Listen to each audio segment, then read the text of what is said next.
Hello. அதிகாலை 4 மணிக்கு என்ன பண்ணிட்டு இருக்கேன்னு பார்த்தீங்கன்னா, ஃப்ரிட்ஜு 7வது மலைய தாண்டி 8வது மலைக்கு போயிட்டுருக்கு. என்ன இருக்குன்னே இந்த ஃப்ரீசரில் தெரியாமல் கொட்டி கிடக்குது. எடுத்து வச்சு வெளியில் வச்சு பார்க்குறேன், இந்த அளவுக்கு சேர்ந்துருக்கு. எவ்வளோவுமா இந்த குட்டி ஃப்ரீசருக்குள்ளே வச்சுருக்கிறேன்னு நினச்சேன். இன்றைக்கி எப்படியாவது க்ளீன் பண்ணி தான் ஆகணும்னு நேற்று ஈவினிங்கே பார்த்தீங்கன்னா, இன்றைக்கி மார்னிங்க்கு பிரேக்ஃபாஸ்ட்டுக்கு லஞ்சுக்கு ரெண்டுமே வந்து யோசனை பண்ணி வச்சுட்டு அதுக்கு ப்ரீப்ரெப்பும் பண்ணி வச்சுட்டேன். இது வந்து லாங் வீடியோவில் என்ன பண்ணியிருக்கேன்னு ஷேர் பண்ணுறேன். விஸ்மயாக்கு எப்படியும் ஸ்கூல் இருக்குது, காலையில் நார்மலாக எழுந்தோன்னு 3:30க்கு எழுந்து குக்கிங் எதுவுமே இல்லைனாலுமே ஃப்ரிட்ஜ் க்ளீனிங்காக மட்டுமே இன்றைக்கி டைம் எடுக்கணும்னு எடுத்துகிட்டு இருக்கேன். ஃப்ரீசரே 1 மணி நேரம் ஆயிடுச்சு.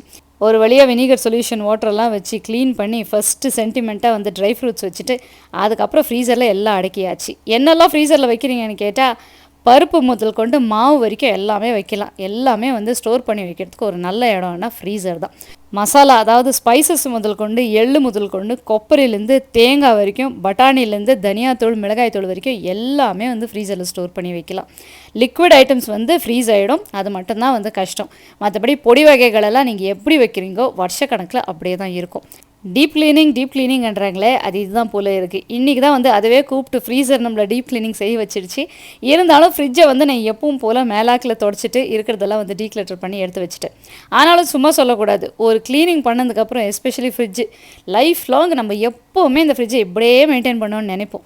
சரி, எல்லாரோட மைண்ட் வாய்ஸ் எனக்கும் கேட்குது.